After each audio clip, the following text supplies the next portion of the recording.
धुंधकारी नाम का एक बेटा था जो अपने माता पिता को बहुत मारता था, दुष्ट। और जब मारा तो डंडे से मारा। पिता आत्मदेव थे धुंधकारी के, डंडे से मारा। इतना मारा कि पिता रोने लग गए। और जब माता पिता को मार करके वह धुंधकारी ने अपने माता पिता को मारा, फिर उसने क्या किया कि 5 स्त्रियों के संग विवाह कर लिया और 5 ने धुंधकारी का धन लूट लिया। और वो तो 5 बांट करके वो तो गलत संगत में पड़ गया, गलत स्त्रियां मिल गईं। 5 ने धुंधकारी को मार डाला। धुंधकारी को कैसे मारा? खटिया से बांध दिया 5 ने मिलके। ये शराब वराब पीने लग गया था, नशा करता, चोरी करता, गलत काम। एक दिन चोरी करके ले आया खूब सारा धन धुंधकारी। तो धुंधकारी की पत्नियां बोली कि ये तो नशेड़ी है, कल मर ही जाएगा, और यदि धन पकड़ा गया तो हम भी चक्की पीसेंगी जेल की। तो ऐसा करो कि अपन लोग बांट लो। तो वो स्त्रियां थी ही वैसी वाली, पैसे से बिक जाने वाली, उन्हीं के चक्कर में पड़ के ले आया था 5 ने धुंधकारी को खटिया से बांध दिया। खटिया समझते हैं? पलंग छोटा सा गांव का, खटिया से बांध दिया और चारपाई से बांध करके और उसका गला दबाया 5 ने मिलके, एक बारी बारी। पर वो थोड़ा मजबूत था, मरा नहीं। 5 ने सोचा क्या करें कि मर जाएं, तो जलते हुए चूल्हे से अंगार ले आई। अंगार जलता हुआ अंगार डाल दिया मुंह पे, बेचारा जल गया और मार डाला। और मार के जमीन में गड्ढा खोद कर फिनिश। धुंधकारी की ये गति क्यों हुई? धुंधकारी ने जिस मुंह से अपने माता पिता को गाली दी, वो मुंह उसका जल गया। सच बताएं, मैंने बहुत लोगों को यहीं देखा है सब कुछ। आपने भी देखा होगा। अपने माँ बाप को ना इस मुंह से गाली मत दिया करिए। एक आदमी अपने माँ बाप को बहुत गाली देता था, उसका मुंह ही टेढ़ा हो गया। थोड़ा देर लगती है, दिया था उसने 20 साल पहले, टेढ़ा हुआ। अब ईश्वर के यहाँ देर है, अंधेर नहीं। जो आपने किया होगा जवानी में, गरम खून में, वो एक समय बाद वापस आता है। धुंधकारी ने भी माँ बाप को सताया, मुंह जल गया उसका, मार डाला। इसलिए कहते हैं कि आप लोग अपने माता पिता को मत सताइएगा, माँ बाप का ख्याल रखिएगा, माँ बाप की सेवा कीजिएगा। किसी भी तरह से माँ बाप का अहित नहीं होना चाहिए। धुंधकारी जब मरा तो प्रेत बना। क्या बना? क्यों बना प्रेत? क्योंकि धुंधकारी ने माता पिता को सताया है। जो व्यक्ति इस धरती पे आके गलत काम करेगा, उसे प्रेत योनि मिलेगी। ये मानव शरीर जो है ना, अच्छे कर्म करोगे तो आज मनुष्य हो, कल देवता बन जाओगे। गलत कर्म करोगे तो या तो भूत प्रेत बनोगे या राक्षस बनोगे। इसी से आप आगे जा सकते हैं, इसी से आप पीछे आ सकते हैं। रावण भी मनुष्य है, नहीं है? और राम भी मनुष्य का अवतार लेकर आए हैं। विप्रधेनु सुरसंतहित लीन मनुज अवतार। राम भी मनुष्य है, रावण भी मनुष्य है, पर दोनों ने काम कैसे किए? एक ने इतने अच्छे काम किए कि मनुष्य से भगवान कहलाए राम, और एक रावण मनुष्य से गलत काम किया तो राक्षस कहलाया रावण। आप इसी शरीर को पाने के बाद या तो देवता कहलाओगे या तो दैत्य कहलाओगे। या तो कहते हैं ना, बातन हाथी पाइए और बातन हाथी लात। राजा पहले के जमाने में किसी को इनाम में हाथी देते थे, जाओ इन्हें 2 हाथी इनाम दे दो। आपसे खुश हुआ राजा, 2 हाथी इनाम। और यदि आपने गलत काम किया तो राजा बोला इसको चौराहे पे बांध दो और हाथी के पांव के नीचे दबाओ। तो बातों से, अच्छे कार्य से हाथी भी मिल जाता है दान में, उपहार में, गिफ्ट में। और यदि गलत काम होगा तो तो बातन हाथी पाइए और बातन हाथी लात। इसलिए अच्छे कर्म करने चाहिए। धुंधकारी मर के क्या बना मेरी माँ?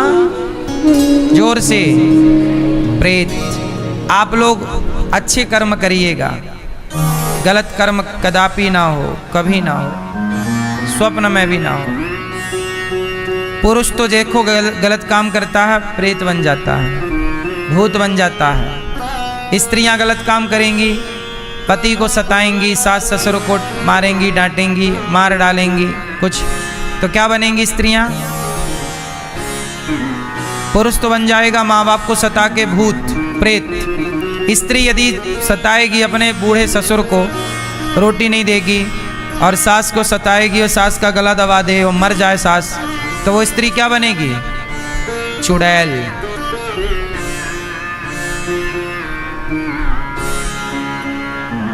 तो पुरुष भूत बनेगा और स्त्रियां, तो आपको चुड़ैल तो नहीं बनना। तो अपने सास ससुर की सेवा किया करो, बूढ़ों का ख्याल रखा करो, मानवता का परिचय दिया करो। धुंधकारी जब प्रेत बना तब धुंधकारी के भाई का नाम है गौकर्ण। ये गाय से प्रकट हुए हैं, इसलिए इनका नाम क्या है? एक्चुअली हुआ क्या था कि धुंधकारी के जो पिता हैं आत्मदेव, इनके कोई बच्चा नहीं हो रहा था।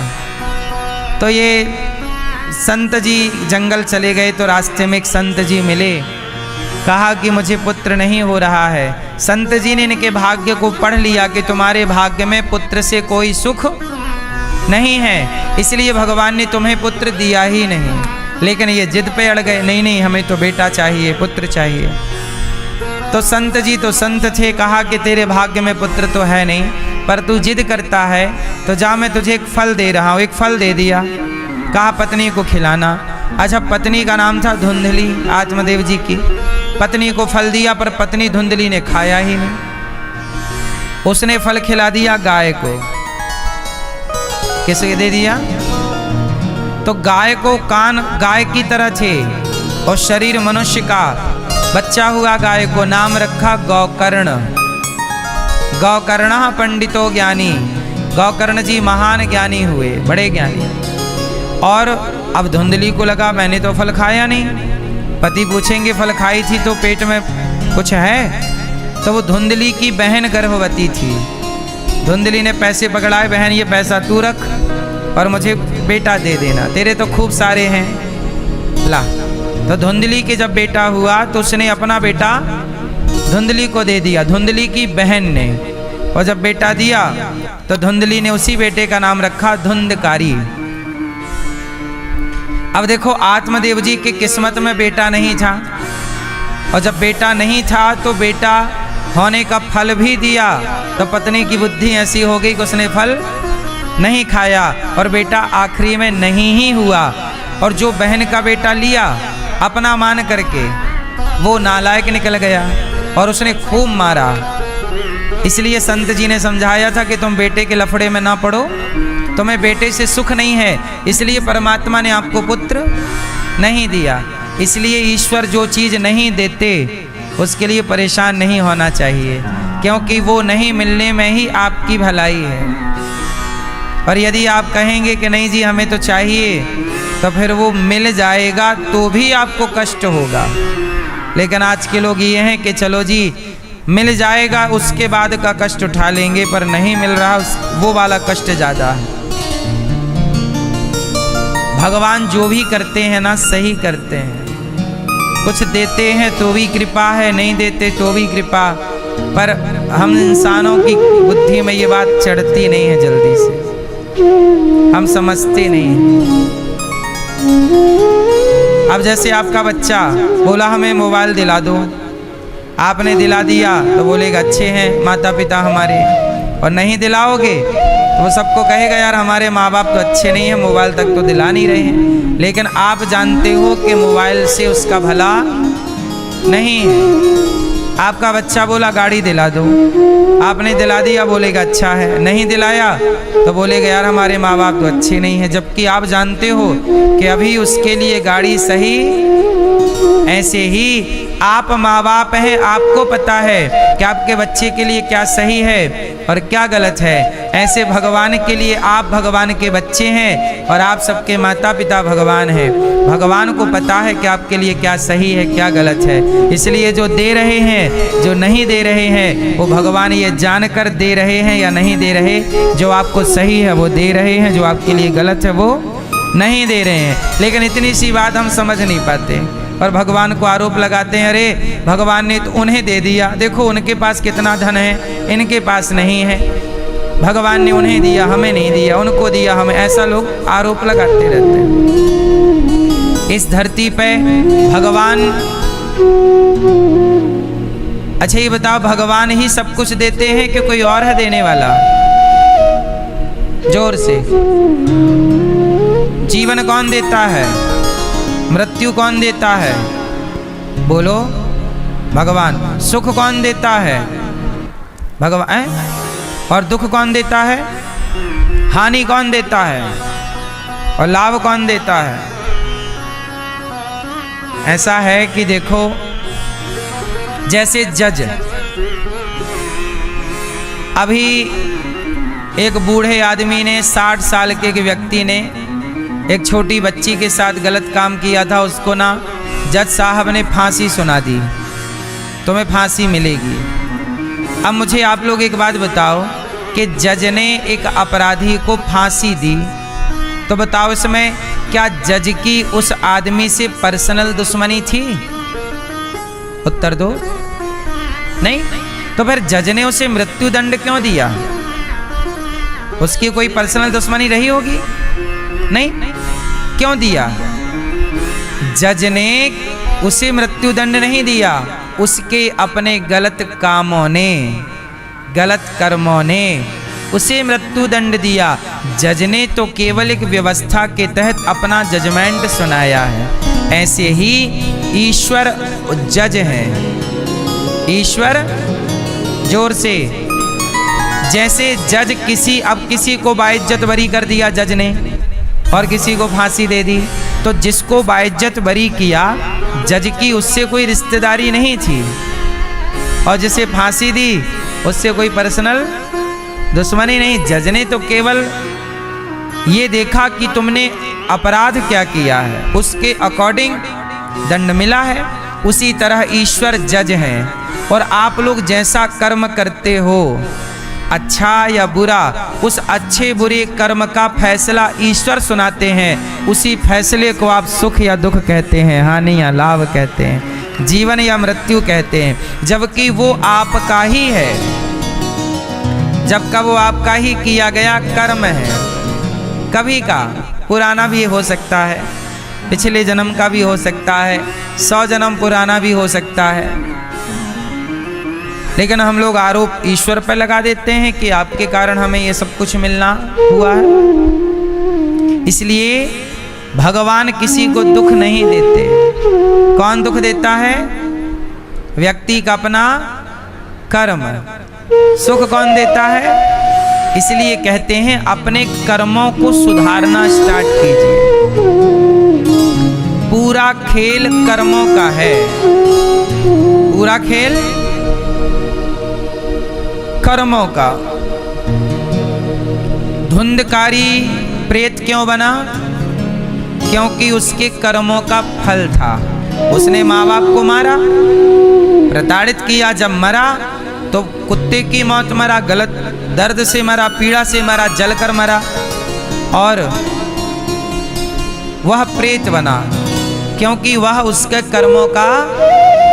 ऐसे ही आप जीवन भर जो कर्म करते हैं उसका कोई तो हिसाब लेगा।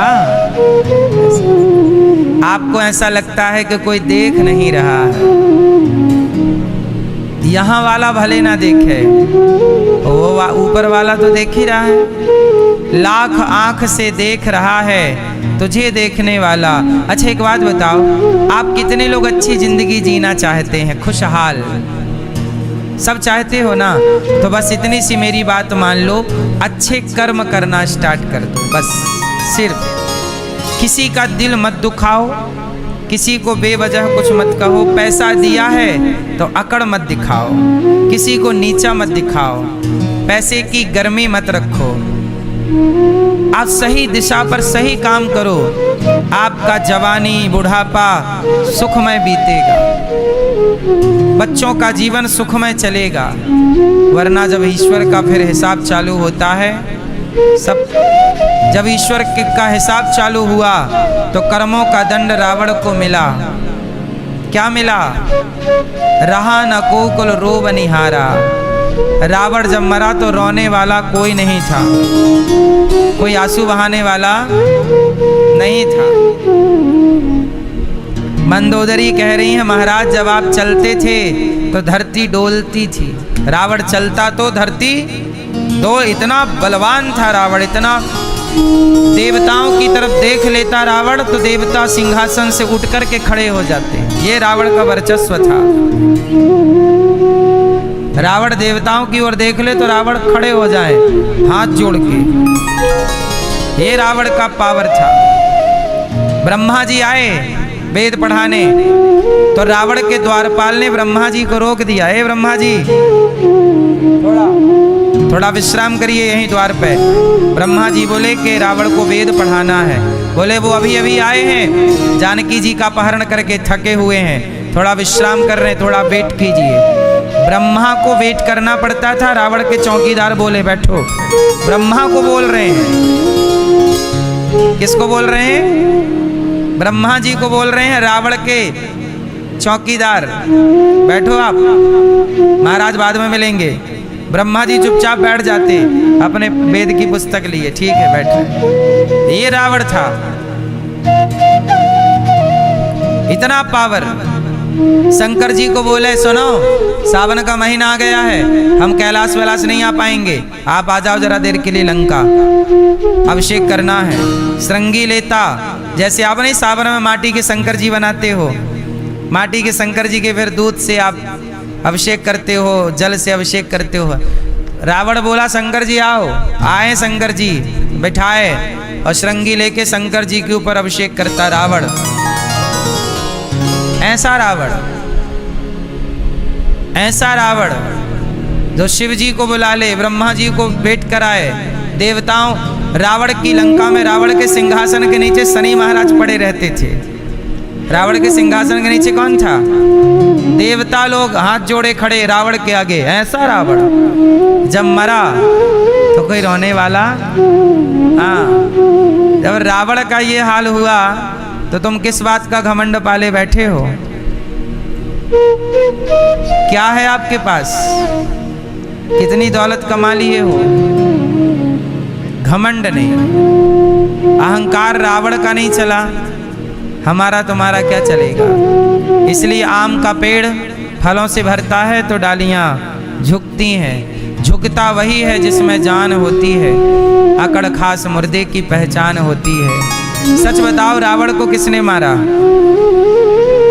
किसने मारा?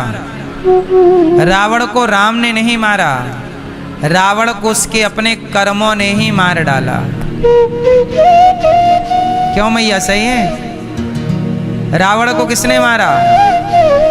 राम जी ने तो केवल जज बन करके फैसला दिया कि तेरी मृत्यु। लेकिन रावण के कर्म यदि बुरे ना होते तो क्या रावण को राम जी मारते? क्यों मारते? ऐसे ही आपके कर्म बुरे ना होंगे तो आपको कोई क्या बिगाड़ लेगा, और आपके कर्म बुरे होंगे तो चाह करके भी फिर कोई रोक नहीं सकता। इसलिए पूरा खेल कर्मों का है। इसलिए जीवन में सुख चाहते हो, अच्छे कर्म करो। हाँ, भला कीजिए भला होगा, बुरा कीजिए बुरा होगा। भला कीजिए भला होगा, बुरा कीजिए बुरा होगा। वही लिख लिख कर क्या होगा, यहीं सबको चुकाना है। मैया जी झूठ मत बोलो, प्रभु के पास जाना। भला कीजिए भला होगा, भला कीजिए भला होगा, बुरा कीजिए बुरा होगा, बुरा कीजिए बुरा होगा। भला करो भला बुरा करो, यहीं सबको चुकाना है, यहीं सबको चुकाना है, यहीं सबको चुकाना है, यहीं सबको चुकाना है। यहीं होगा हिसाब। रावण का हिसाब यहीं हुआ कि नहीं? धुंधकारी मरा, हिसाब यहीं प्रेत बना। फिर जब प्रेत बना तब उसने अपने भैया गौकर्ण जी जो गाय से प्रकट हुए ना, उनसे बोला भैया मैं वो भटक रही उसकी आत्मा, तो भटकती आत्मा कुछ तो कहे। तो धुंधकारी ने अपने भैया से, कभी वो इंद्र बन जाए, कभी वो देवता बन जाए, कभी भैंसा बन जाए। तो ये बड़े भक्त थे गौकर्ण जी।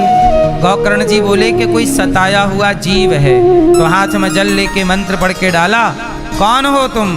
तो धुंधकारी बोला, अहम भ्राता त्वदीयोस्मि धुंधकारी नामतः। मैं आपका भैया धुंधकारी। गौकर्ण जी बोले कि तुम मेरे भाई धुंधकारी? अरे मैंने तो तुम्हारे नाम का गया में श्राद्ध भी कर दिया है ना। गया श्राद्ध सते नापी मुक्तिर में न भविष्यति। धुंधकारी बोला कि ना भैया, मेरा गया श्राद्ध करने से मोक्ष ना होगा। क्यों नहीं होगा? आप 100 बार मेरा गया में श्राद्ध कर दीजिए, फिर भी मेरा मोक्ष नहीं होगा। मैं बड़ा वाला पापी हूँ ना। मैंने माँ बाप को सता के बहुत कष्ट दिया है, अपने बाप को मारा है, इसलिए मैं प्रेत बना हूँ। मुझे इस प्रेत योनि से निकालो। मुझे भूख लगती है, मुझे खा नहीं पाता, मुझे प्यास लगती है, पानी पी नहीं पाता, मैं बहुत कष्ट पा रहा हूँ। आप लोग कई बार आत्महत्या कर लेते हैं, बहुत कष्ट मिलता है प्रेत योनि में। ये भूत प्रेत योनि अच्छी नहीं होती, ऐसे कर्म नहीं करने चाहिए कि यहाँ जाओ।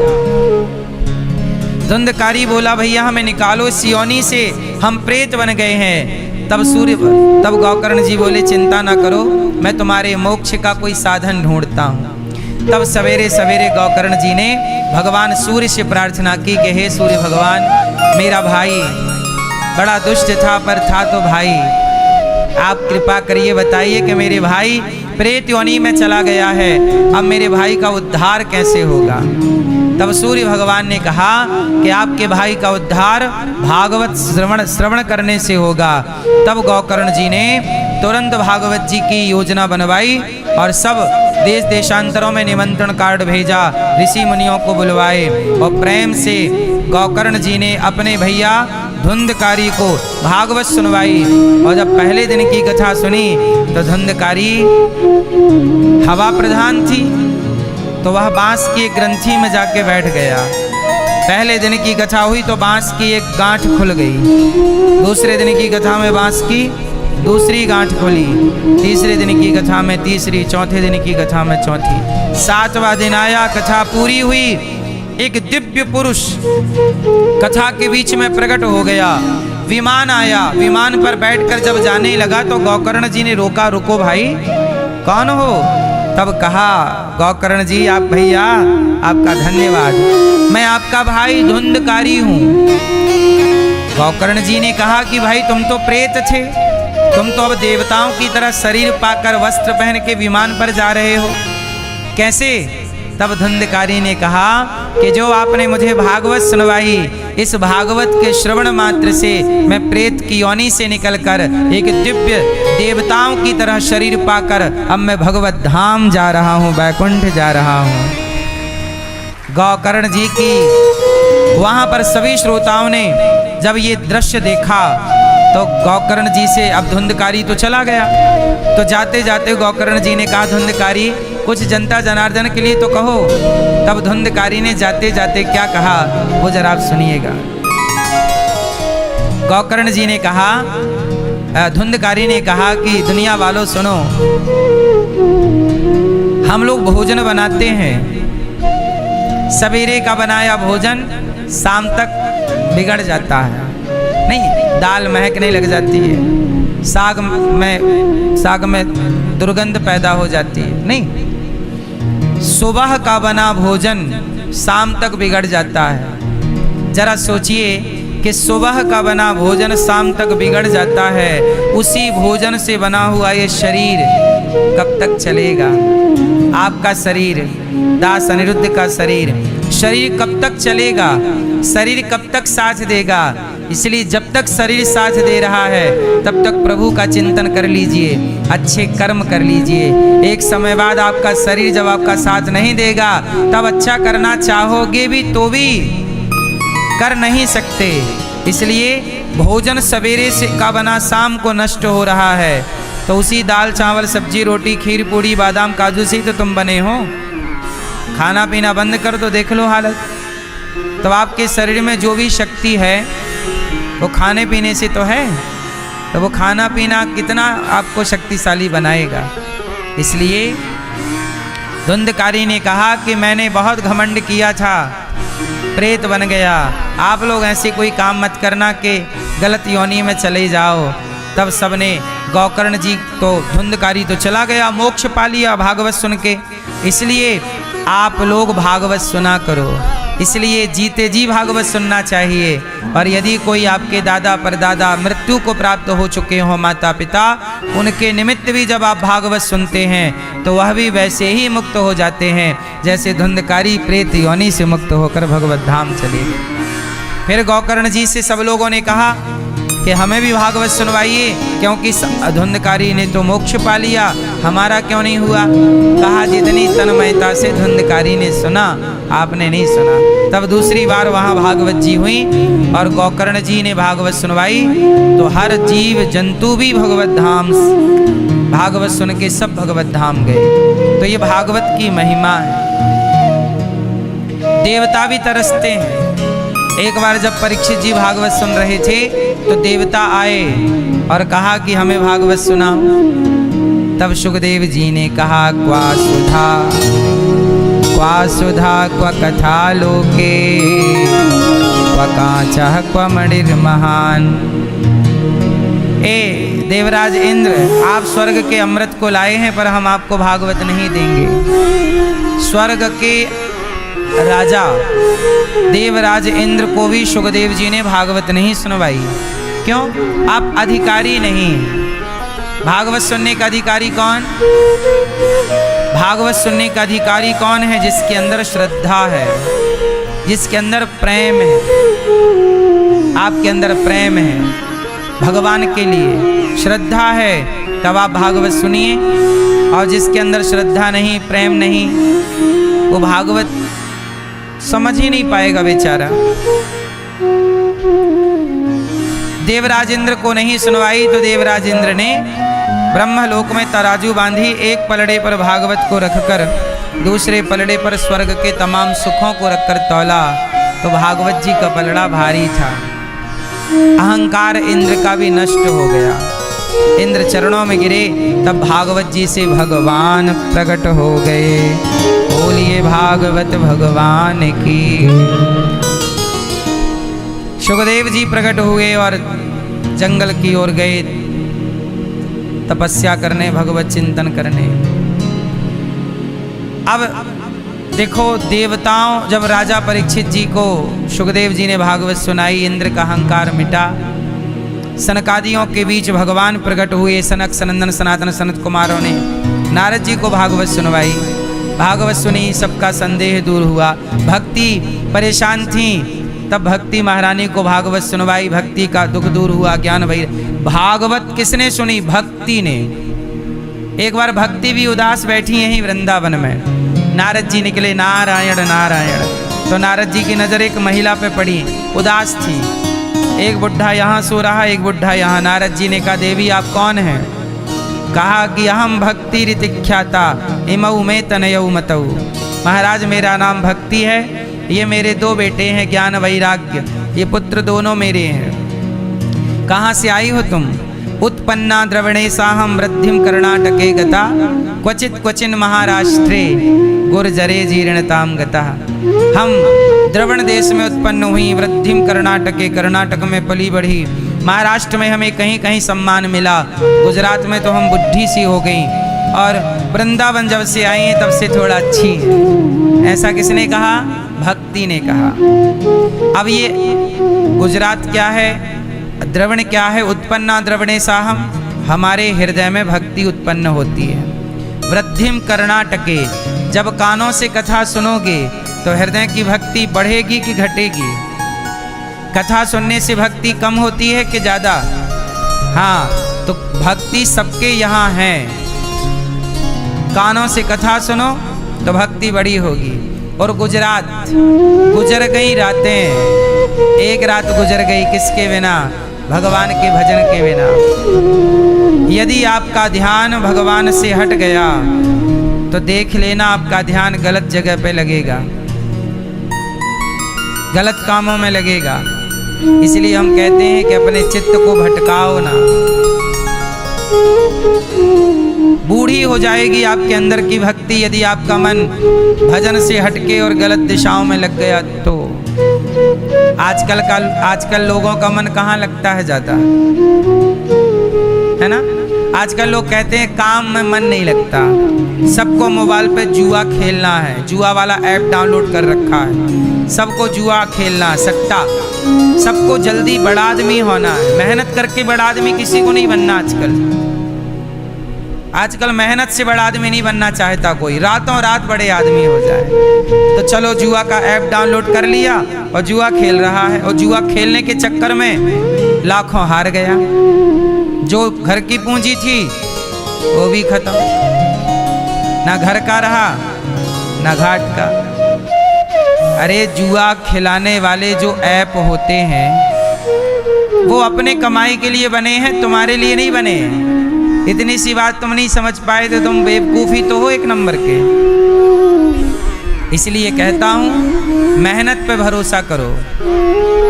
आप मेहनत कीजिए, अच्छी प्लानिंग कीजिए, और कोई जुआ खिलाए भी वो कहे कि जीत जाओगे हम आपको 10 लाख जिता देंगे, जुआ का पैसा जीत भी जाओ और आपके पास 10-5 लाख आ भी जाए तो वो पैसा आपको फलेगा नहीं। अच्छा बताओ, जुए का पैसा दुर्योधन ने जीत तो लिया था, पांडवों के साथ क्या खेला था? दुर्योधन ने पांडवों के संग जुआ खेला और जुए में जीत लिया, पूरा राज्य जीत लिया था पांडवों का। दिल्ली जिसे आप कहते हो, ये आज की दिल्ली इंद्रप्रस्थ हुआ करती थी, ये धर्मराज युधिष्ठिर की बसाई है। धर्मराज युधिष्ठिर जी को बंटवारे में यही मिली थी, और जब यहाँ का सुख संपन्नता दुर्योधन ने देखा, उसके तोते उड़ गए और उसने जुआ का ऐलान किया और जुआ खेलने के निमंत्रण दिया। और धृतराष्ट्र महाशय ने कह दिया कि बेटा धर्मराज जरा भैया खेल लो। तो खेला और खेल में पूरा जुआ हार गए। कौन हार गया? धर्मराज युधिष्ठिर जी हार गए, और पूरा धन, पूरी सेना, पूरा धन, पूरा खजाना, पूरा बाण धनुष, जो भी उनके अस्त्रालय शस्त्रालय थे, सारा कुछ जीत गया। कौन? दुर्योधन जीत गया।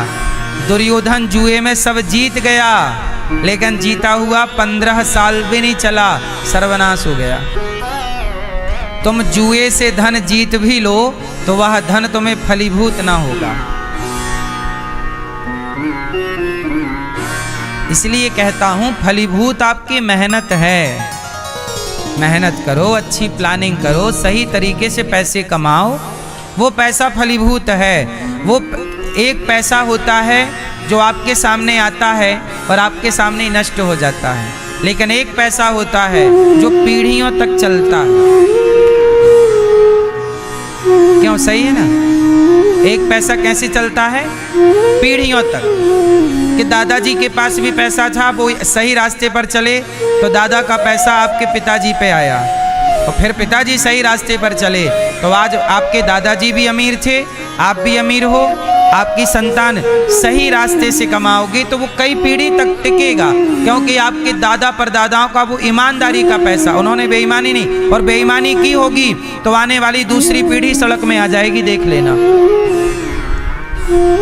जिन्होंने बेईमानी से कमाया है उनके आने वाली पीढ़ी सड़क पे आएगी, देख लेना। तुम कितने भी अमीर रहे हो, लोग नहीं कहते अरे हमारे बाप दादे तो बहुत अमीर थे, लेकिन अब तुम्हारी हालत क्या है? खाने को रोटी नहीं है ठीक से, क्योंकि तुम्हारे बाप दादों ने गलत किया। ईमानदारी से कमाते तो वो पैसा पीढ़ी दर चलता। इसलिए कहता हूं पैसा गलत तरीके से कमाया तो था, तुम्हें समझ में क्यों नहीं आता? दुर्योधन इसका उदाहरण है। दुर्योधन ने जुआ खेल के तो जीत लिया, कहां टिका? तुम भी उसी जुआ में पड़ गए। इसलिए जुआ ना खेला करो। दादाजी क्या चालू हो गई? सुनो, क्या नहीं खेलोगे? आप लोग खेलते हैं जुआ हुआ? आप भैया जुआ नहीं खेलना, आप खेलते हो? मोबाइल वाला कभी मत खेलना। हमें चाहिए ही नहीं फोकट का पैसा।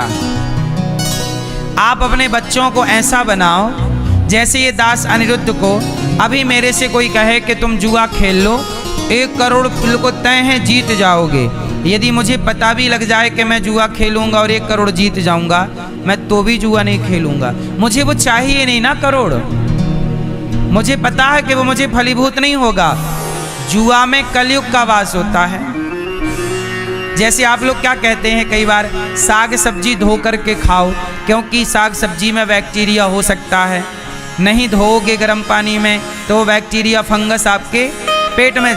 ऐसे ही बेईमानी के धन में कलयुग होता है। यदि बेईमानी का धन आ भी गया तो धन के माध्यम से कलयुग मेरी खोपड़ी में चढ़ जाएगा, और 1 करोड़ आएगा तो सब कुछ लेके चला जाएगा, नाश कर देगा। इसलिए बेईमानी तुम सड़क में जा रहे थे, उस सड़क में तभी रास्ते में तुम्हें कोई बैग मिल गया। अब तुमने बैग खोला तो उसमें पैसे ही पैसे थे। आपको क्या लगा यार इतना सारा पैसा, चलो कितना भी पैसा तुम्हें सड़क में मिल जाए कभी देखो भी मत उसकी तरफ।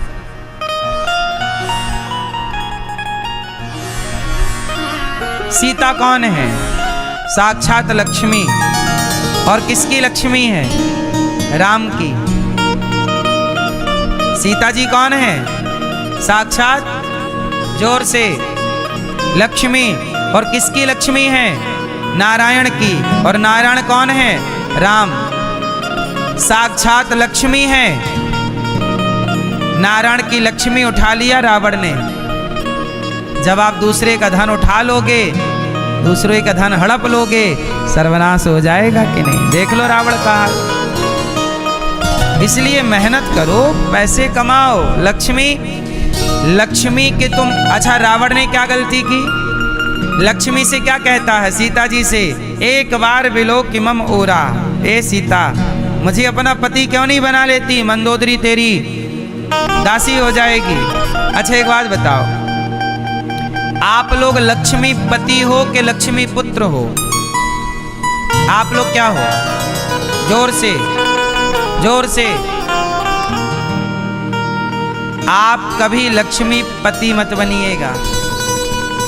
लक्ष्मी पति केवल एक है, नारायण।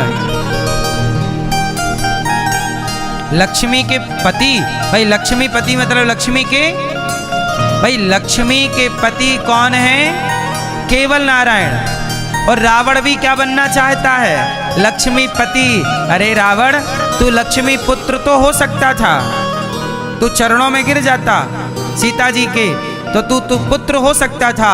हनुमान जी गए लंका और जानकी माँ के चरणों में गिरे, तो जानकी जी ने वरदान दिया किसको? हनुमान जी को। हनुमान जा बेटा, अजर अमर गुण निधि सुत होहूं, करहूं बहुत रघुनायक छाहूं। जा बेटा, हनुमान जी अमर है ना, चारों युग प्रताप तुम्हारा है प्रसिद्ध। हनुमान जी को अमरता का वरदान किसने दिया? सीता जी ने। और कहाँ दिया?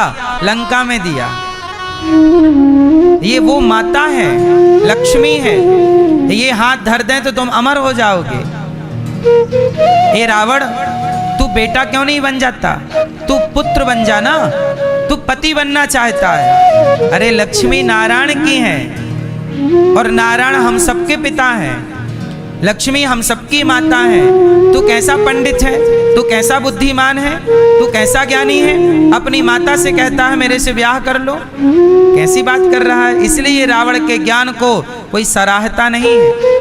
इतना बड़ा ज्ञानी है रावण, लेकिन वो क्या चाहता है? अपनी माँ से कहता है कि जरा हमारी तरफ देखो, हम भी बहुत सुंदर हैं। ये ऐसी बातों को अपनी माँ से करता है?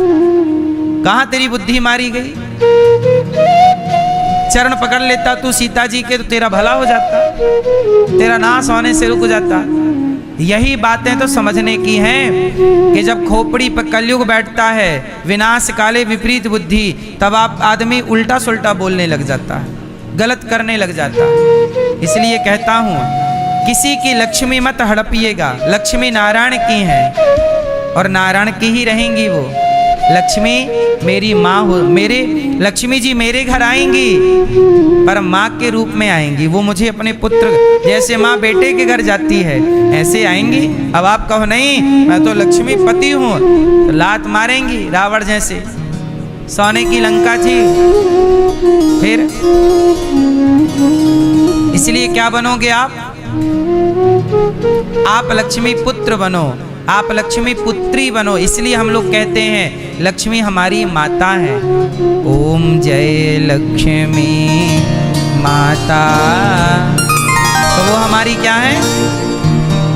और नारायण हमारे, और वही राम है। सीता जी साक्षात लक्ष्मी है। इतनी सी बात रावण के नहीं समझ आई। इसलिए कहते हैं रावण को घमंड था अपने बल का, अपनी विद्या का। इसलिए उसे समझ में कुछ इसलिए नहीं आया क्योंकि घमंड का पर्दा पड़ा था। आप लोग अपनी आंखों में घमंड का पर्दा मत डाल लीजिएगा। आप लोग अपने जीवन को सुखमय बनाइएगा और लक्ष्मी पुत्र बनिएगा। तो लक्ष्मी रास्ते में पड़ी हो, सोना पड़ा हो मत दे। इसलिए कहता हूं ईमानदारी से। कलयुग का वास कहाँ होता है? 4 जगह। जुआ में कलयुग का वास, द्यूतम पानम, शराब में कलयुग का वास। शराब के द्वारा कलयुग आ सकता है, जुआ के द्वारा। इसलिए समझदार वही है जो जुआ से दूर रहे, शराब से दूर रहे। द्यूतम पानम, आप लोग शराब तो नहीं पीते है ना? जुआ नहीं खेलते? शराब पीते हो? नहीं, आप बिल्कुल नहीं पीते। कलयुग का वास है, याद रखिएगा। कलयुग का वास 4 जगह है। जुआ, वो तो आप खेलते नहीं होंगे। शराब आप पीते नहीं होंगे, छोड़ दी कब से। द्यूतम पानम स्त्रिया, कलयुग का वास जुआ में, शराब में और पराई स्त्री में भी कलयुग होता है। पर नारी, आजकल के लोग क्या करते हैं? पैसा है, क्लबों में जाएंगे और वहां जाके पराई स्त्री के संग नाचेंगे। पराई स्त्री का संग कलयुग का संग है। इसलिए पराई स्त्री से बचिएगा, पर नारी से बचिएगा। पर नारी के चक्कर में रावण पड़ा, सर्वनाश हो गया। तो कलयुग का वास कहाँ है? जुआ, शराब, पराई स्त्री और पराये पुरुष। स्त्रियों को भी पराये पुरुष के चक्कर में नहीं पड़ना। सूप न खा पड़ी थी तो नाक कट गई, आप न कटवा लीजिए अपनी। तो जुआ, शराब, स्त्री और मांस। क्या है? आप मांस खाते हैं? मांस। जीव हत्या मत करिए। और 5वां भी स्थान है कलयुग का, बेईमानी से कमाया हुआ जो धन है। धन 2 तरह का होता है, एक ईमानदारी मेहनत का और एक बेईमानी भ्रष्टाचार का। जो गलत तरीके से कमाया धन है उसमें कलयुग बैठता है, कलयुग का वास होता है। इसलिए मेहनत करके कमाइएगा, ईमानदारी से कमाइएगा, पीढ़ी दर पीढ़ी चलता रहेगा। गलत रास्ते से कमाओगे खत्म हो जाएगा। क्यों? ये बात सही है ना? इसलिए धर्म ना छूटे। तो भक्ति महारानी उदास बैठी वृंदावन में, ज्ञान वैराग्य परेशान। नारद जी से कहा भक्ति ने कि मैं बहुत परेशान हूँ, क्या करूँ? तब नारद जी ने सनकादियों से कहा कि भक्ति बड़ी परेशान है, बताओ क्या करें? तब नारद जी से सनकादियों ने कहा कि भक्ति को भागवत सुनवाओ। और हरिद्वार की पावन धरती पर जब भागवत जी का आयोजन हुआ तो भक्ति महारानी भी वृंदावन से भागवत सुनने गई और भागवत की महिमा सुनकर भक्ति ज्ञान वैराग्य का दुख दूर हो गया केवल भागवत जी की महिमा से। केवल महिमा से। सदा सेव्या श्रीमद् भागवती कथा। भागवत कितनी बार सुननी चाहिए? कितनी बार सुननी चाहिए भागवत? बार बार। पिबत भागवतम रसमालयम मुहुरहो रसिका भुवि भावुका। बार बार भागवत सुनते रहो।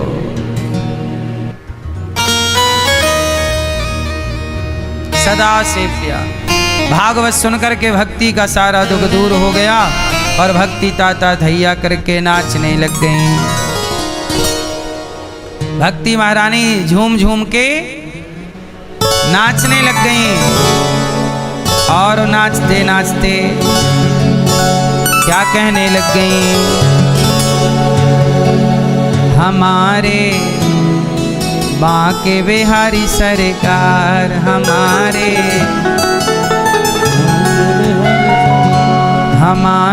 बांके बिहारी सरकार, हमारे बांके बिहारी सरकार। अच्छा ये बताओ, आपकी रिश्तेदारी बड़ी है कि छोटी है, ज्यादा कि कम? कितने रिश्तेदार हैं आप लोगों के? कितने रिश्तेदार हैं? बड़ी रिश्तेदारी है? हाँ कि ना? परंतु हमारे 2 ही रिश्तेदार, तुम्हारे कितने रिश्तेदार?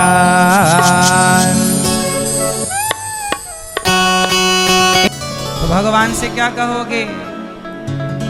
भरी सभा में कह सकते हैं आई लव यू सरकार, हमारे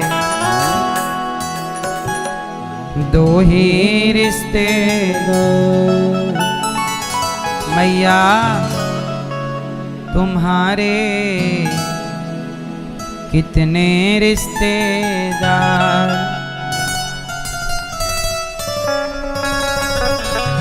मैया ओ मोबाइल वाली मैया बैठ जाओ मेरी माँ।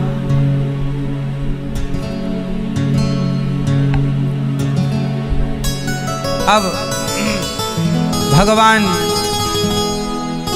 बड़े प्रेम से सनकादियों को भागवत सुनाए। सनकादियों ने भक्ति ज्ञान वैराग्य को, दुख दूर हुआ भक्ति का। भागवत सुनते ही सनकादि प्रकट हुए, सब अपने अपने धाम को चले गए। तो भागवत भक्ति सुनती, धुंधकारी सुनते, सबका उद्धार भागवत से।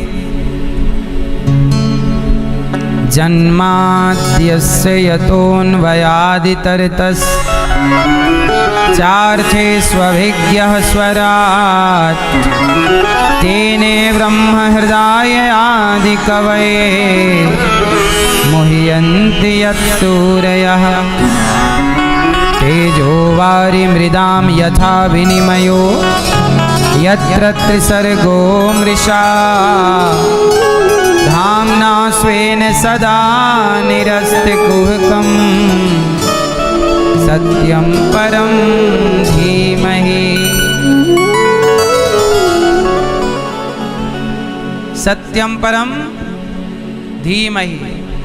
जन्म आदि यस्य जन्माद्यस्य, जिस परमात्मा के द्वारा सृष्टि उत्पन्न हुई, पालन हुआ, ऐसे भगवान को हम प्रणाम करते हैं। स्वानैव राजतीति स्वराट, परमात्मा को किसी से प्रकाश लेने की जरूरत नहीं। जो चार्थे स्वभिज्ञः स्वराट, जो सब कुछ जानते हैं, ऐसे भगवान का हम ध्यान सत्य स्वरूप जानकर सत्यम परम धीमहि। अच्छा बताइए, सत्य क्या है? लोग कहते हैं ना, सत्य बताना, सच बताओ। हाँ बताओ, सच क्या है? सत्य किसे कहते हैं? भैया बताओ, सत्य किसे कहते हैं? मन को अच्छी तो दारू भी लगती है, नहीं? मन को अच्छी ना लगती तब ना लोग पीते हैं दारू। तो जो अच्छा लगे वो सत्य है। ये तो कहीं से कहीं परिभाषा में मैच नहीं है। सत्य किसे कहते हैं? हैं? सत्य क्या है? सत्य किसे कहते हैं? हाँ, ईश्वर सत्य है, सत्य ही शिव है, शिव ही सुंदर है। सत्यम शिवम सुंदरम, ओ सत्यम शिवम सुंदरम। ईश्वर सत्य है। सत्य क्या है? भगवान। सत्य किसे कहते हैं? भगवान को सत्य कहते हैं। क्या है सत्य? सत्य कौन है? भगवान सत्य है। इसलिए जब भगवान सत्य हैं तो फिर इसलिए ना आखिरी में बोला जाता है कि राम नाम सत्य है। राम भगवान है, मतलब भगवान ही सत्य है। ये बात मुर्दे को सुनवाई जाती है, जबकि समझने के लिए हमें और आपके लिए ज़रूरी है कि भगवान ही सत्य हैं। अच्छा ये बताओ, जब भगवान सत्य हैं तो संसार कैसा है? संसार सच्चा है कि झूठा है? क्या है? संसार स्वप्न की तरह है। संसार क्या है? उमा कहूँ मैं अनुभव अपना, सत हरि भजन पर जगत सब सपना। अच्छा संसार सपना है। राजा जनक जी का नाम सुना आपने? सुनो, राजा जनक जी की एक कथा है, सुनो। फिर आप लोग बताना कि सत्य क्या है। ठीक है, एक कहानी सुनाता हूँ, फिर आपसे पूछूंगा कि सत्य क्या है, फिर आंसर दीजिएगा, उत्तर दीजिएगा। सुन रहे हैं सब लोग? सुनो। एक बार क्या हुआ, राजा जनक गर्मियों का टाइम था, सो रहे थे, खुले में सो रहे थे। बड़े बड़े महल तो थे, तो महल के छत पर जनक जी सो रहे थे। ठंडी ठंडी हवा थी, आनंद ले रहे थे, गहरी नींद में थे कि तभी क्या हुआ, किसी दूसरे राज्य के राजा ने आक्रमण कर दिया। और इस तरह से आक्रमण किया कि किसी को पता ही नहीं लगा, बंदी बना दिया सबको। और राजा जनक की पत्नी, खजाना, सेना सब पर कब्जा, सबको बंदी बना के। और राजा जनक सो रहे थे कि तभी दुश्मन राजा जनक के पास पहुंचा और गर्दन में तलवार रख दी। अब राजा जनक जैसे ही आंख खोले तो गर्दन पे तलवार। राजा जनक से कहा तुरंत खड़े हो जाओ। राजा जनक खड़े हुए। अभी या तुम कहो तो हम तुम्हें मार डालें, यदि बचना चाहते हो तो इस राज्य को छोड़कर यहां से चले जाओ। और सुनो, साथ में कुछ नहीं, ये कपड़े वपड़े जो पहने हो ठीक ठाक वाले उतार दो, एक लपेट लो बस, कुछ नहीं, चलो यहां से। राजा बोले कि भाई आप, और जनक जी बोले आप कौन हैं, हमारी पत्नियां कहाँ गई? बोले आपकी पत्नी सब बंदी पड़ी हैं। अरे हमारी पत्नी तो छोड़ दो। अच्छा ठीक है, तुम्हारी पत्नी छोड़ देंगे, तुम दोनों जाओ, पर शर्त है कि तुम दोनों अलग अलग दिशा में जाओगे, एक साथ नहीं जा सकते। पत्नी अलग जाएगी, तुम अलग, चलो। अब राजा जनक को निकाल दिया, कब्जा कर लिया दूसरे ने उनके राज्य पर और नगर से बाहर कर दिया। अब राजा जनक सवेरे से निकले, चलते चलते चलते दोपहर हो गई, बड़ी भूख लगी। राजा जनक वो जनक हैं जिनके पास कभी किसी चीज की कोई कमी नहीं।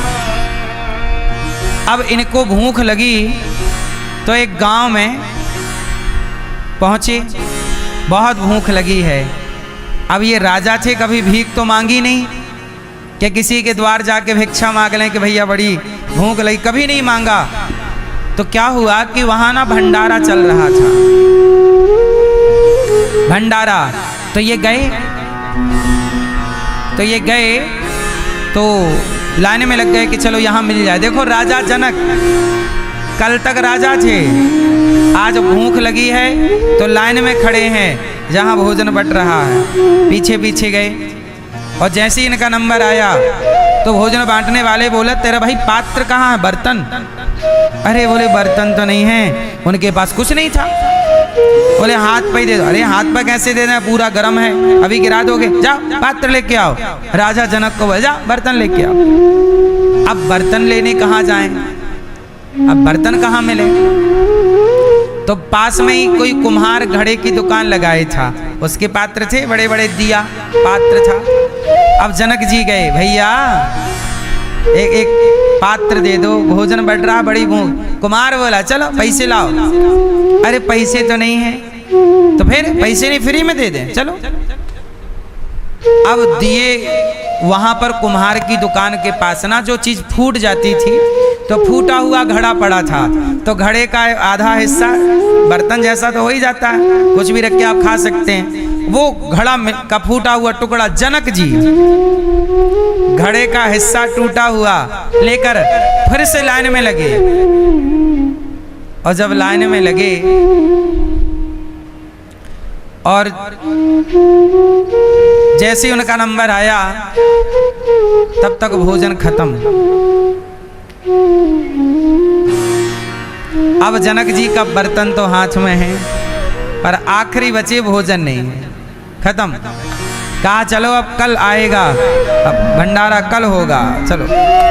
अब जनक जी आगे चले। अब भूख तो लगी ही है कि तभी क्या हुआ, उन्हें किसी ने आवाज दी, अरे यहाँ।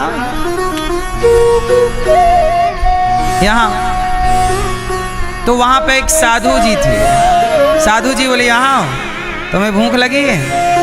ऐसा है कि मैंने ले रखा है भोजन वहीं भंडारे से, लो आधा तुम खाओ। हाँ हाँ हाँ बड़ी कृपा होगी, बहुत भूख लगी है, लाइए लाइए। साधु जी ने अपना भोजन आधा लिया और आधा इनके वो मिट्टी का जो इनके पास घड़ा टूटे का बर्तन था, आधा उसमें डाला। और जैसे ये टूटे से घड़े में इनको भोजन मिला, ये बहुत खुश हो गए कि चलो भोजन तो मिला। और जैसे ही ये मुंह पे भोजन लेके गए वैसे ही इनकी नींद खुल गई। और जब नींद खुली तो देखा, अरे ये तो एक सपना था, ये तो एक सपना था। और जब सपना टूटा, नींद टूटी, तो देखा कि वो महलों में पड़े थे, मखमल का गद्दा था, सोने का पलंग था, दास दासियां पलक पंखा झलका रही हैं, महलों में है वो। अब तो उनका मन ना लगे, तुरंत इमरजेंसी मीटिंग बुलाई सभी विद्वानों की, आओ सब संतो। महाराज आज मैंने गजब सपना देखा। क्या सपना? ये देखा कि आज मेरे राज्य को किसी ने जीत लिया और मैं चला तो मुझे खाने को रोटी नहीं मिली, कहीं भोजन मिला तो पात्र नहीं था और पात्र था तो भोजन नहीं था, मैं भोजन के लिए छटपटा। अब बताइए, आंख खुली तो मैं राजा हूं, आंख खुली तो मैं, जोर से, आंख खुली तो मैं, और आंख बंद थी, सपना था तो मैं भिखारी था। अब बताइए कि मैं भिखारी हूं कि राजा हूं, इन दोनों में सत्य क्या है? प्रश्न आपसे उत्तर दो। जनक जी की आंख खुली तो राजा है और आंख बंद थी तो क्या थे? भिखारी। अब बताओ रियल में वो भिखारी हैं कि राजा हैं? क्या सत्य है? आंसर भैया बताएंगे।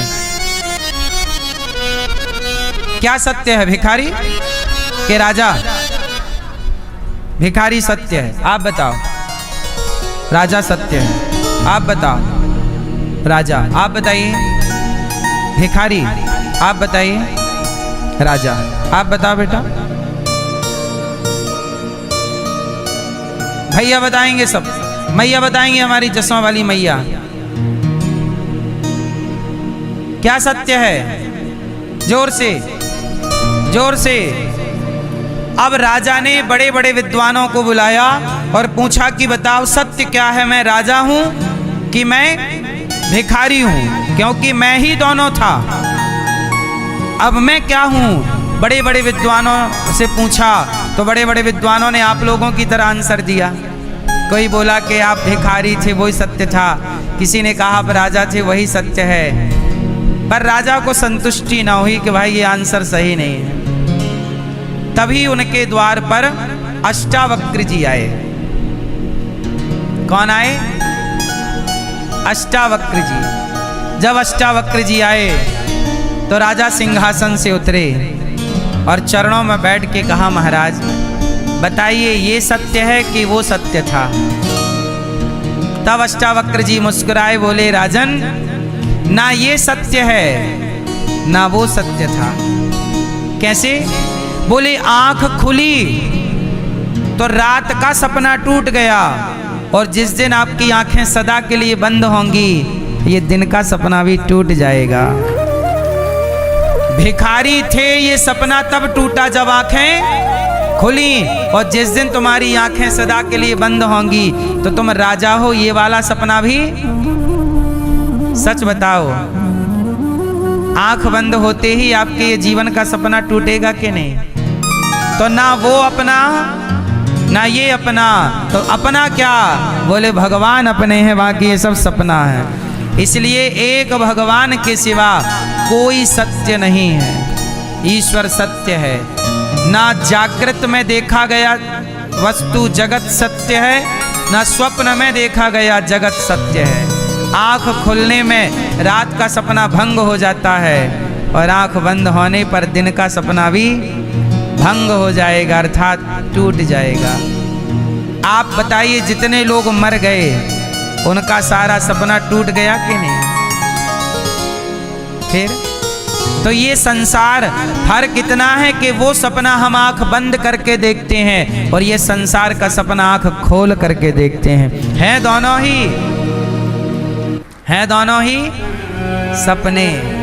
इसलिए कहता हूं संसार एक स्वप्न है।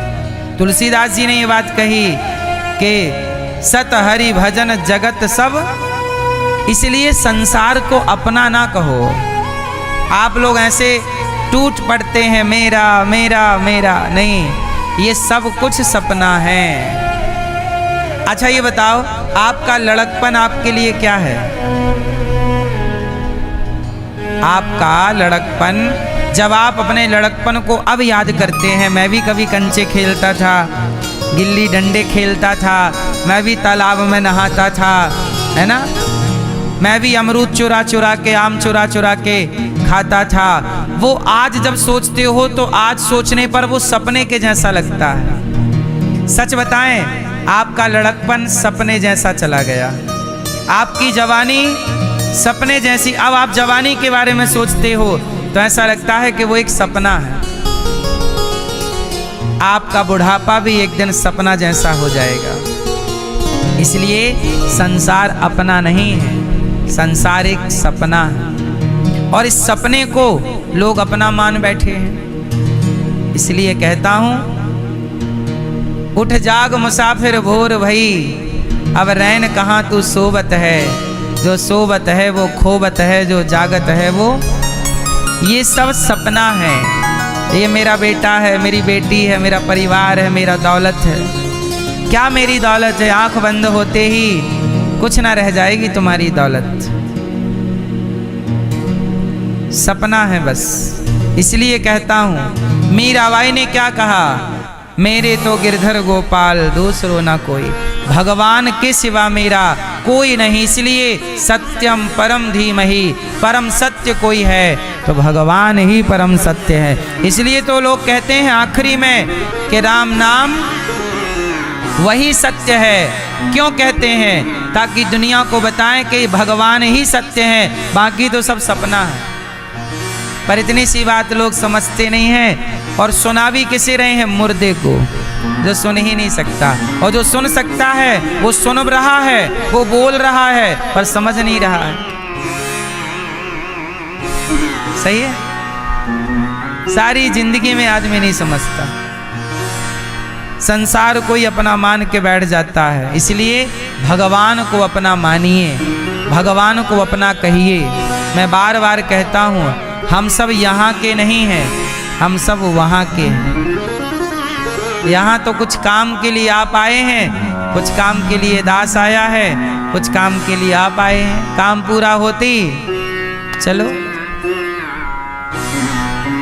काम पूरा होती फिर आप कहेंगे अच्छा तो हम चलते हैं।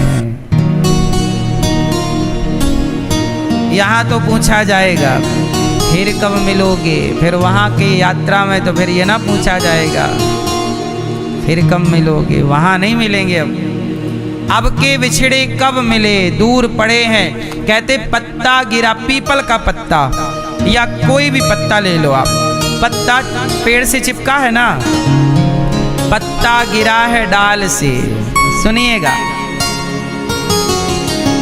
मैया, नींद आए तो बता देना, लोरी सुनाएंगे। पत्ता गिरा है डाल से, ले गई पवन उड़ाए। पत्ता गिरा है डाल से, ले गई पवन उड़ाए। अब के बिछड़े कब मिले, दूर पड़े हैं जाए।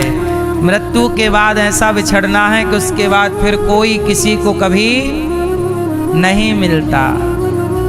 जैसे पानी की एक बूंद आप समुद्र में डाल दीजिए, तो पानी की एक बूंद समुद्र में डालते ही समुद्र में ऐसी गुम हो जाएगी कि फिर वो बूंद आपको वापस जो मिलेगी वो दूसरी होगी, वही ना होगी। ऐसे ये संसार एक बार मिला है, ये मानव जीवन एक बार मिला है, परिवार एक बार मिला। इसलिए परिवार के साथ अच्छे से रहो, अच्छे से बातें करो। माँ एक बार मिली है, माँ से बात कर लो। पिता एक बार मिला है, पिता से बात कर लो, अच्छे से बात कर लो, रह लो, जी लो, अच्छे से रह लो।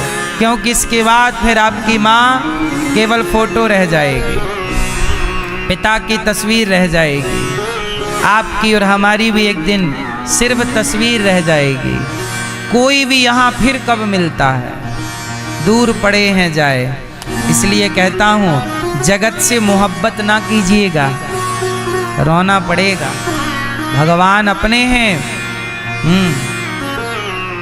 यहाँ से जाने वाला कहाँ चला जाता है, कहाँ समा जाता है, ये चाबी केवल भगवान के पास है। मुझे यहाँ भेजा है उन्होंने, जाओ। हाँ, रचा है सृष्टि को जिस प्रभु ने, वही ये सृष्टि चला रहे हैं।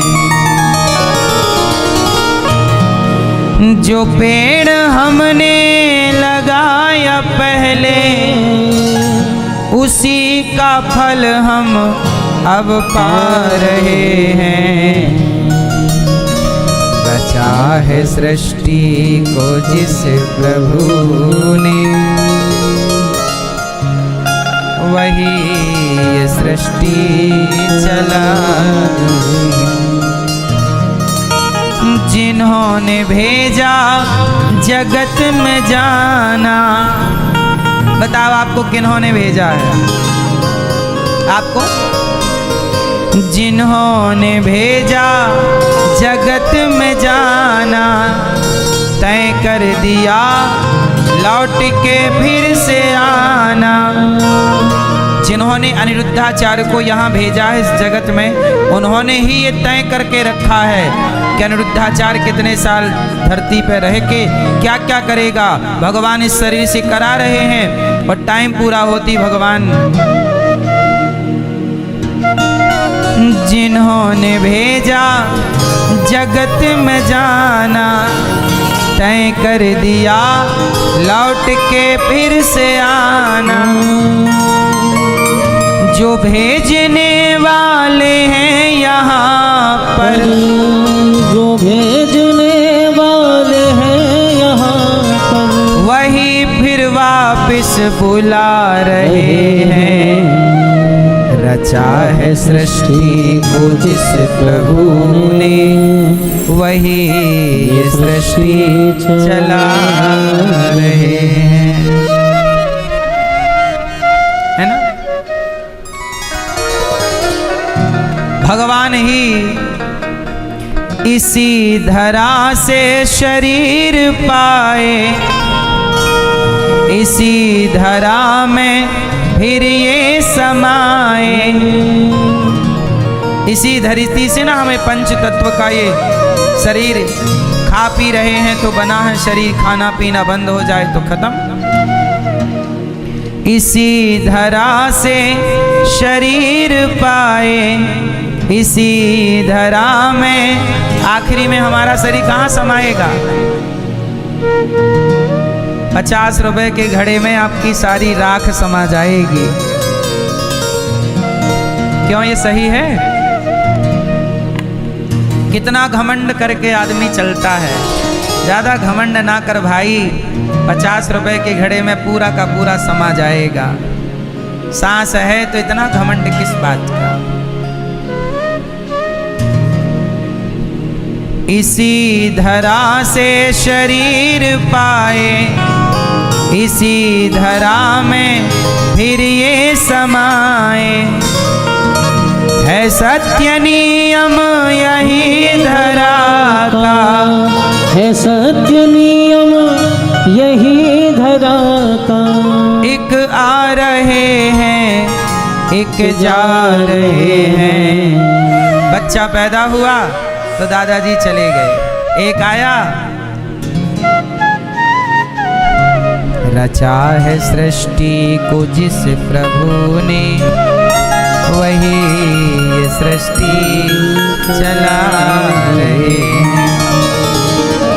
इसलिए जीवन में अज्ञान भरा जीवन ना जिया करो आप लोग। जगत एक सपना है, सत्यम परम धीमहि। ऐसे सत्य स्वरूप परमात्मा को हम नमस्कार करते हैं जो परम सत्य है। तो राजा जनक से अष्टावक्र जी ने क्या कहा? ना ये सत्य है ना। अच्छा आप लोग बताइए, आप लोगों ने भी तो आंसर दिया था कि राजा सत्य है, भिखारी सत्य है। अष्टावक्र जी के आंसर से कितने लोग सहमत हैं कि ना ये सत्य ना वो? सही है ना? सपना सत्य है ना जागृत सत्य है। ठीक है, जागृत, स्वप्न और सुसुप्ति 3 अवस्थाएं होती हैं। एक सुसुप्ति अवस्था भी होती है, जैसे आप कहते हैं बहुत गहरी नींद आई। एक जागृत अवस्था, जैसे आप जाग रहे हैं। एक स्वप्नावस्था है, जब अपन सोते हैं और सपने में चले जाते हैं, तो जागृति ये है, और स्वप्न वो है जब आप सपना, और एक होती है सुसुप्ति। सुसुप्ति क्या होती है? जहां आप कहते हैं अरे रात को सोए, सीधा सवेरे आँख खुली, कब सवेरा हो गया पता नहीं, मतलब कोई सपना नहीं आया, गहरी ऐसे लगा कि अभी सोए थे अभी सवेरा हो गया, इतनी देर में रात निकल गई, इतनी देर में गहरी नींद, कुछ नहीं था मस्तिष्क में। कई बार आप सोते हैं पर मस्तिष्क में चलता है कुछ, वो स्वप्नावस्था या वो जागृत अवस्था होगी। सुसुप्ति अवस्था में साइलेंट है सब कुछ। तीन अवस्थाएं, तो तीनों में सत्य क्या है? तीनों सत्य नहीं। अच्छा, जो सुसुप्ति अवस्था है उसमें तो आप मुर्दा हो जाते हैं ना। जब आप सोए गहरे तो आप क्या हैं? मुर्दा है। उस समय कोई आए और आपकी एक झटके से गर्दन काट दे, आपको पता ही नहीं चलेगा कब क्या हो गया, वो एकदम मुर्दा है। सोने में सब लोग मुर्दे ही तो हो जाते हैं। बस इसलिए कहता हूं कि संसार से ज्यादा लिपटे ना रहो, जकड़े ना रहो, थोड़ा भगवान के चरणों से लिपट जाओ, थोड़ा भगवान से लिपट जाओ, क्योंकि आप वहां के हो, यहाँ के नहीं। आपका असली मुकाम यहाँ, आप कह जरूर रहे हैं। अभी आपसे पूछा जाए कहाँ से हो, ए मैया, ओ गुलाबी मैया, कहाँ से हो आप? हैं? दिल्ली। आप कहाँ से हो? दिल्ली से। आप कहाँ से हो बेटा? गाजी आए। मैया पीली मैया, आप कहाँ से हो? देखो ये बताए ना, दिल्ली बम्बई। क्या बता रही हैं कि दिल्ली बम्बई से हम हैं? नहीं सुन रही हैं, यहाँ वहाँ ध्यान है।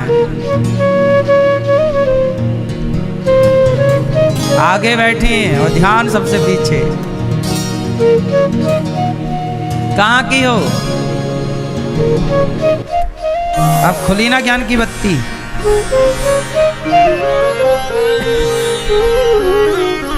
अज्ञानवश यहीं का आदमी बताता है, ये यहाँ हूँ, यहाँ हूँ, यहाँ हूँ।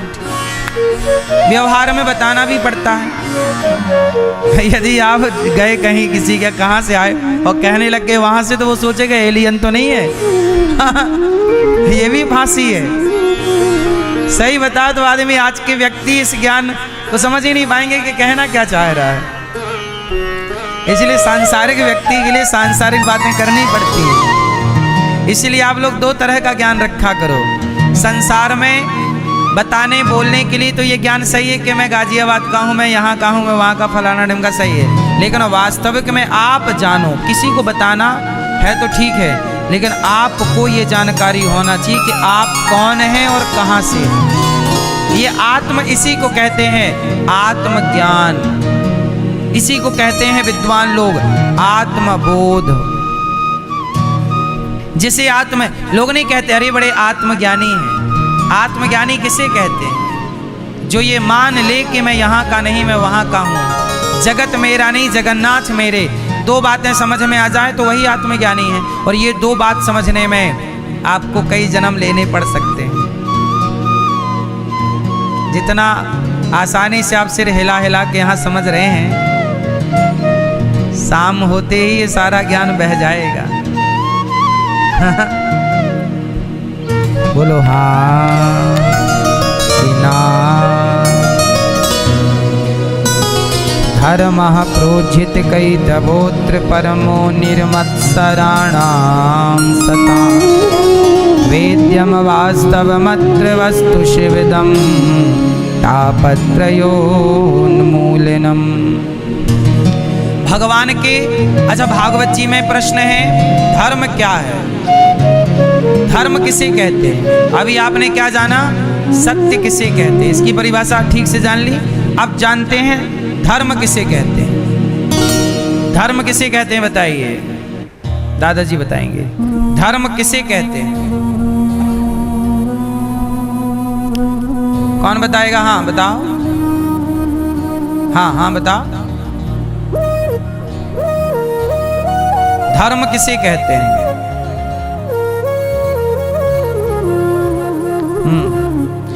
अब यहां पर धर्म की परिभाषाएं बहुत सारी हैं, उनमें से कुछ मैं आपको समझाता हूं। कोई आपसे कह दे कि धर्म किसे कहते हैं, तो सामान्य 3 बातें समझ लीजिए। धर्म किसे कहते हैं? धर्म न दूसर सत्य समाना, सत्य को ही धर्म कहते हैं। सत्य बोलना ही धर्म है। धर्म किसे कहते हैं? दया करना ही धर्म, दया धर्म का मूल है। और तीसरा, धर्म किसे कहते हैं? परहित सरिस धर्म नहीं भाई, परोपकाराय सताम विभूतया। परहित करना, लोगों की सेवा करना, सत्य बोलना और दया करना, ये 3 धर्म की मूल बातें। धर्म किसे कहते हैं? फिर और विस्तार से जानेंगे तो ये निकल के आएगा कि स्त्री का धर्म अलग है, पुरुष का धर्म, माता पिता का धर्म अलग है और पुत्र का धर्म, राजा का धर्म अलग है और प्रजा का धर्म राजधर्म। कहते हैं स्त्री धर्म, है ना? धर्म, सबका धर्म अलग अलग है। भाई से भाई के साथ कैसा व्यवहार हो, वह भी एक धर्म है। ठीक है? तो धर्म की परिभाषाएं थोड़ा सा टफ हैं, गहन है। रेगुलर सत्संग करने पर जान पाओगे। अभी इतना जानो कि सत्य है क्या? सच बोलना ही सत्य है। इसलिए राजा दशरथ जी सत्य बोलने वाले थे। प्राण चले गए, प्राण जाए पर धर्म नहीं गया उनका। बोला था कैकई को कि मैं तुझे 2 वरदान दूंगा। कैकई ने एक बार दशरथ जी के प्राण बचाए थे। कैकई क्या है, दशरथ जी कहीं युद्ध करने गए थे। उस जमाने में राजाओं का खूब युद्ध चलता रहता था। तो दशरथ जी गए तो उनके रथ का पहिया निकलने वाला था। पहिए में नहीं एक फंसा रहता है खीला, वो निकल गया। तो पहिया गिर जाता तो रथ गिर जाता, और गिर जाता तो दशरथ जी गिर जाते। शत्रु उनको घेर सकता था, पकड़ सकता था। तो कैकई ने देखा कि महाराज युद्ध कर रहे हैं, तो ये उंगली डाल दी अपना के रथ गिर ना जाए। जब युद्ध में जीत गए तो इनकी उंगलियां बिल्कुल लहू से भरी, खून से भरी। कहा देवी कैसे हुई बताए, इसमें डाल दिया था, नहीं तो ये गिर जाता। तब दशरथ जी बोले कि आपने हमारे प्राण बचाए हैं, आप हमसे कोई 2 वरदान मांग लीजिए, जो मांगेंगे देंगे। कैकई ने बोला अभी क्या ज़रूरत है, अभी तो आप मेरे स्वामी हैं और अभी कोई ज़रूरत ऐसी है नहीं, ज़रूरत पड़ेगी तो मांग लूँगी। कैकई तो भूल गई, लेकिन मंथरा ने याद दिला दिया कि आपके 2 वचन हैं। वही 2 वचन मांगे कैकई ने कि एक वचन में क्या मांगा कि भरत को राजा बनाइए, और दूसरे वचन में मांगा को राम को 14 साल का वनवास दीजिए। पर दशरथ जी ने जान लिया कि राम के बिना मैं मर जाऊंगा, पर मरण को चुना, पर अपने वचन को चुकाया। ये सत्य है, ये धर्म यही है। प्राण जाए पर धर्म ना जाए। आजकल के लोग धर्म पर नहीं चलते, इसलिए आपसे कहता हूं आप लोग अपने जीवन को धर्म पूर्वक चलाओ। कैसे चलोगे? धर्म से। अब धर्म क्या है और गहराई में जाओगे तो एक बार एक पत्रकार ने मेरे से सवाल किया कि महाराज जी बताओ, धर्म बड़ा कि संविधान बड़ा? ऐसा सवाल मेरे से एक पत्रकार ने पूछा था कि धर्म बड़ा कि संविधान बड़ा। तो मैंने उनको जो उत्तर दिया था उसे बहुत करोड़ों लोगों ने सुना। धर्म बड़ा कि संविधान बड़ा?